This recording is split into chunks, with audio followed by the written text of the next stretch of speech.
Salam, saya Krisanti Srivenia Banat, mahasiswa dari Institut Agama Kristen Negeri Kupang.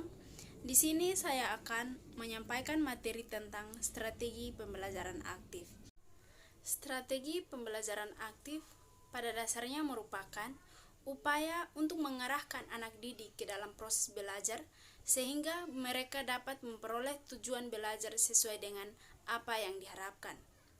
Pembelajaran hendaknya memperhatikan kondisi individu anak karena merekalah yang akan belajar.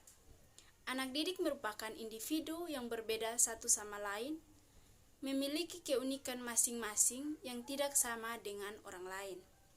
Oleh karena itu, pembelajaran hendaknya memperhatikan perbedaan-perbedaan individu anak tersebut, sehingga perbedaan benar-benar dapat merubah kondisi anak dari yang tidak tahu menjadi tahu, dari yang tidak paham menjadi paham, serta dari yang berperilaku kurang baik menjadi baik. Pengertian strategi pembelajaran menurut Raka Joni mengatakan bahwa strategi belajar mengajar adalah beberapa alternatif model, cara-cara menyelenggarakan kegiatan belajar mengajar yang merupakan pola-pola umum kegiatan yang harus diikuti guru dan murid di dalam perwujudan kegiatan belajar mengajar.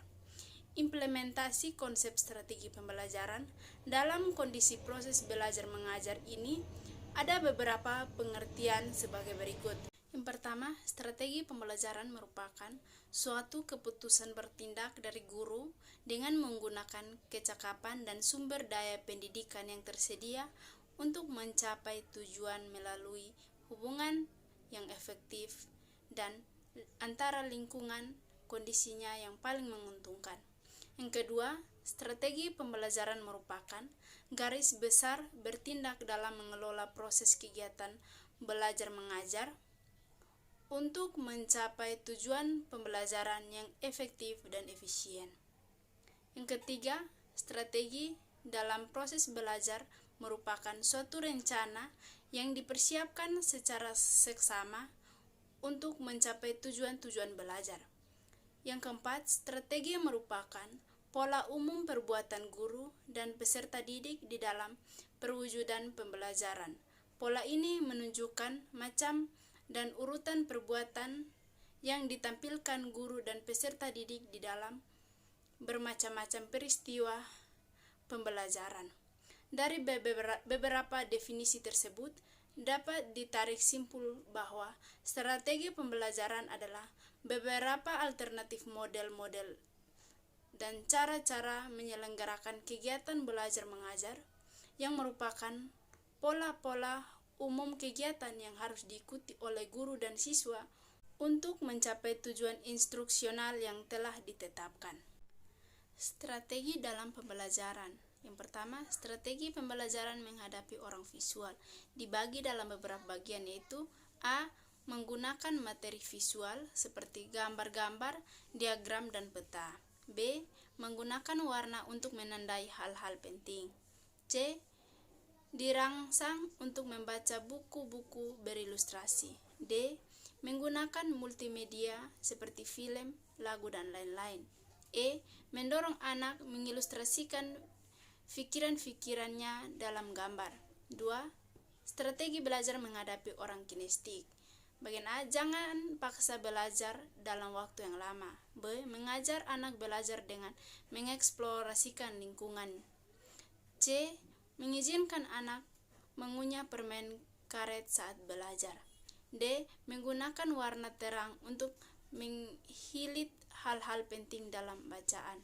E. Mengizinkan anak untuk belajar sambil mendengarkan musik. Bagian 3. Strategi belajar menghadapi auditorial. A. Melibatkan peserta didik berpartisipasi untuk diskusi. B. Mendorong peserta didik membaca materi pelajaran dengan suara keras. C. Menggunakan iringan musik untuk mengajar. D. Mendiskusikan ide dengan peserta didik serta secara verbal. Pengertian strategi pembelajaran aktif atau active learning strategi. Pembelajaran aktif atau active learning dimaksudkan untuk mengoptimalkan penggunaan semua potensi yang dimiliki oleh anak didik, sehingga semua anak didik dapat mencapai hasil belajar yang memuaskan, sesuai dengan karakteristik pribadi yang mereka miliki. Di samping itu, pembelajaran aktif atau active learning juga dimaksudkan untuk menjaga perhatian siswa atau anak didik agar tetap tertuju pada proses pembelajaran. Pengertian belajar aktif, active learning atau belajar aktif, pada dasarnya berusaha untuk memperkuat dan memperlancar stimulus dan respon anak didik dalam pembelajaran, sehingga proses pembelajaran menjadi hal yang menyenangkan, tidak menjadi hal yang membosankan bagi mereka.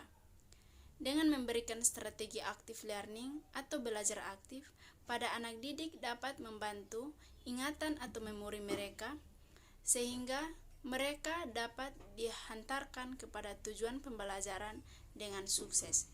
Kesimpulan, pembelajaran aktif atau active learning untuk mengoptimalkan semua potensi yang dimiliki anak didik, sehingga semua anak didik dapat mencapai hasil belajar yang memuaskan sesuai dengan karakteristik pribadi yang mereka miliki.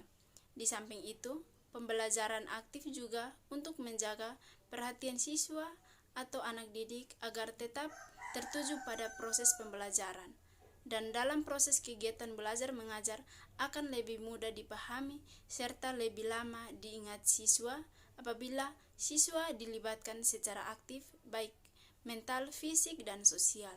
Dalam pelaksanaan pembelajaran aktif, guru dapat menggunakan berbagai metode yang sesuai dengan kondisi siswa. Penggunaan metode belajar aktif dalam kegiatan belajar mengajar akan lebih efektif apabila disesuaikan dengan kondisi belajar, kemampuan guru dalam melaksanakan metode tersebut. Sekian dari materi yang saya bawakan. Atas perhatiannya diucapkan terima kasih.